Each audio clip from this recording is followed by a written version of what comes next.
సింగరేణి బొగ్గు గనుల వేలంను రద్దు చేయకపోతే మెరుపు సమ్మెకు దిగైనా సరే సింగరేణి మనుగడను కాపాడుకుంటామని ఏఐటీయూసీ నాయకులు మడ్డి ఎల్లాగౌడ్ అన్నారు. పెద్దపల్లి జిల్లా రామగుండం సింగరేణి సంస్థ ఆర్జీవన్ కార్యాలయం ఎదుట ఏఐటీయూసీ ఆధ్వర్యంలో గనుల వేలానికి వ్యతిరేకంగా రీలే నిరాహార దీక్షలు చేపట్టారు. కేంద్ర రాష్ట్ర ప్రభుత్వాలకు వ్యతిరేకంగా పెద్ద ఎత్తున నినాదాలు చేశారు. 130 సంవత్సరాల చరిత్ర కలిగిన సింగరేణిని నిర్వీర్యం చేసేందుకు నరేంద్ర మోదీ ప్రభుత్వం కుట్రలు పన్నుతుందని ఎల్లాగౌడ్ ఆరోపించారు. సింగరేణిని కాపాడుకునేందుకు ఎటువంటి పోరాటానికైనా సిద్ధంగా ఉన్నామని చెప్పారు. 12వ తేదీలోపు వేలం ప్రక్రియను నిలిపివేస్తూ బొగ్గు బ్లాకులను సింగరేణికి అప్పగిస్తున్నట్టు ప్రకటించాలని, లేని ఎడల మెరుపు సమ్మెకు దిగుతామని కేంద్ర రాష్ట్ర ప్రభుత్వాలను హెచ్చరించారు.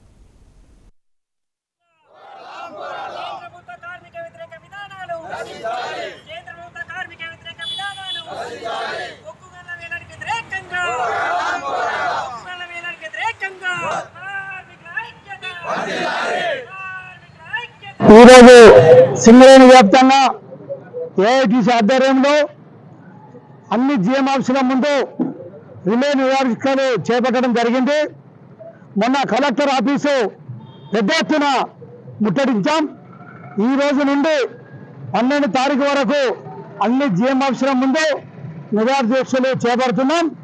ఈ నిరాదీక్షల సందర్భంలో కేంద్ర ప్రభుత్వం కనుక దిగి రాకపోతే మళ్ళీ పోరాటాలకు సిద్ధం కావాలని చెప్పి మేము ఏఐటీసీగా అన్ని యూనియన్స్ అన్ని రాజకీయ పార్టీలను కూడా జేఎస్గా ఏర్పాటు చేసి ఇవాళ ఈ వేలానికి వ్యతిరేకంగా పోరాటం చేయాలని చెప్పి అన్ని రాజకీయ పార్టీలకు యూనియన్లకు పిలుపునిస్తున్నాం.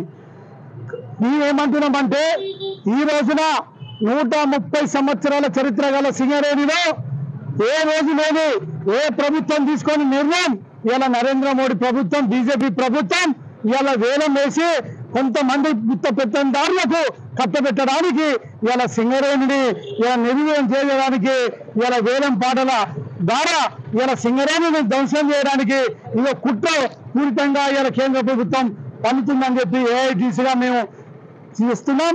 కాబట్టి మేమేమంటున్నామంటే ఈ రోజు సింగరేణి భారతదేశ వ్యాప్తంగా కూడా ఇలా లాభాల వాటలో నడుస్తున్న సింగరేణిని ఇలా నట్టెండ ఉంచడానికి ఇలా దోసుకోవడానికి కొంతమందికి దాచి పెట్టడానికి ఇలా కేంద్ర ప్రభుత్వం ఆలోచన చేస్తుంది.